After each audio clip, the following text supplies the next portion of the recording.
Hello. Have you ever seen a U.S. Navy aircraft carrier before? Have you ever wondered what moves those floating cities? Well, let's talk about the men and women that get it done, the MMs.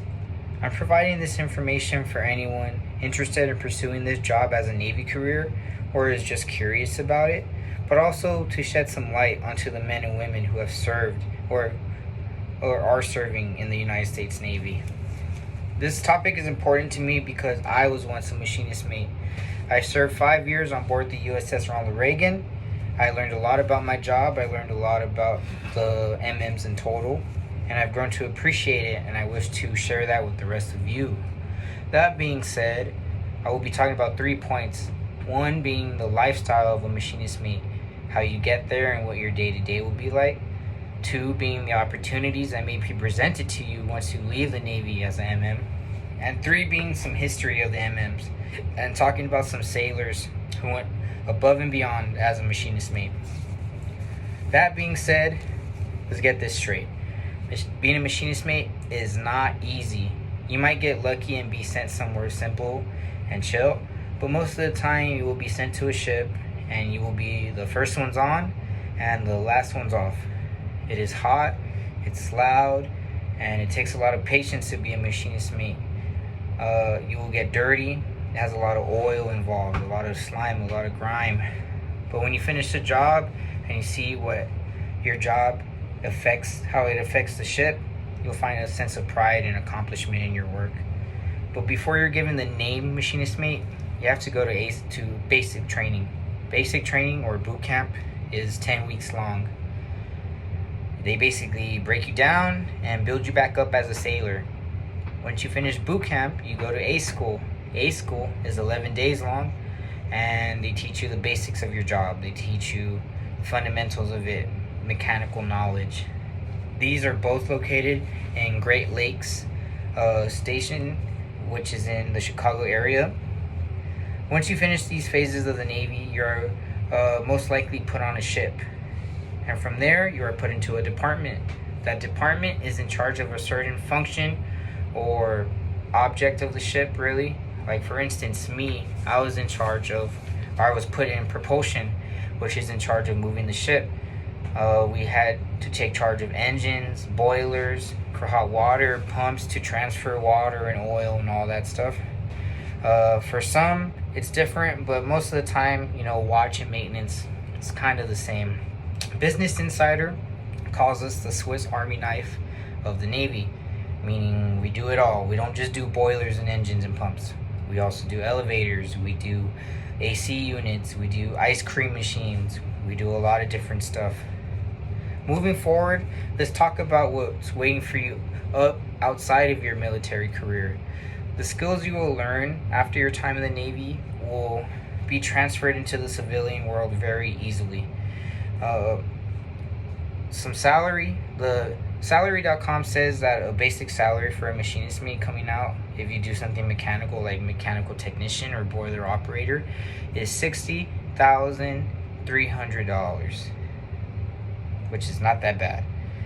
On top of that, you add your VA bill, you add your education, right? You get some education, and then you add your hours of the work experience, all coming out as a veteran. You're gonna look pretty good to people trying to hire. But let's say you don't want to do anything mechanical. Let's say you want to pursue something a little bit different. Well, the machinist mate role also teaches you how to take charge of people, be a manager. You do logistical stuff, you order parts. You're going to be doing briefings in front of people. So, you just learn a lot of different aspects of a job. You don't just do mechanical stuff. Skies are the limit when you finish sailing, But let's talk about the past for a little bit instead of the future. Machinist mates run down the hallways of heroes recognized for bravery. The Navy established MMs in 1884. Why? Because ships went from wood to metal. We started using steam. We needed men who could take control of these machinery and make it work, make the ship move. So a lot of MMs started being created in that year. As time went on and ships evolved, technology grew, we entered World War II. We saw a big increase in machinist mates during this time. We needed a lot of people to make the ship move, really, a lot of inside people. Well, a lot of our traditions came from this time period.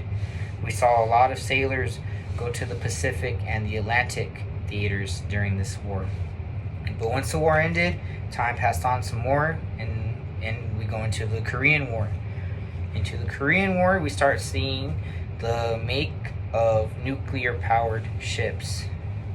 So we start using nuclear power steam to move the ships, which set a new boundary of knowledge and training and everything for machinist mates. Everything changed because they started putting us with that component.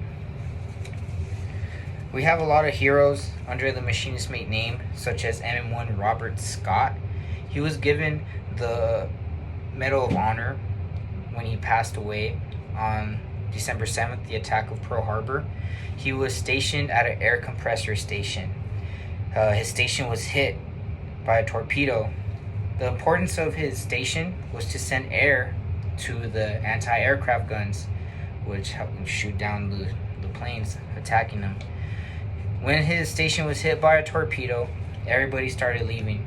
But he was the only one that stayed and refused to leave. And he said, as long as there are guns going off, I will keep sending air. He didn't leave. He wanted to make sure those guns did not stop. Another MM hero that we want to talk about is Charles Wiley, Warrant Officer Charles Wiley, off the coast of Santo Domingo in Dominican Republic. In 1916, the USS Memphis was hit by a terrible storm. It was hit by a hurricane. It destroyed most of the ship. Wiley was stationed at a boiler operating room, and his whole station started getting flooded with water. His station was full of steam, and he did not leave until he was told. He took charge of that station while everything was falling apart. Once he left, those boilers blew up. He went back in and pulled men out of the steam-filled room. And I don't know how to explain it, but the steam is hot. Thousands and thousands of pressure. Who knows? Pretty bad stuff. He carried men out of the room. He was given the Medal of Honor after. In conclusion, we talked about a basic path of an MM and a lifestyle. We talked about the prosperity, the possible prosperity, and the possible opportunities given to someone once they leave the Navy as an MM. And finally, some history of the tradition of this rate. There is a famous poem inside the MM walls, MMA school walls, and it says, "We can sleep easier knowing machinist mates got the watch." That is part of the Snipes Lament. Thank you. Have a good rest of your day.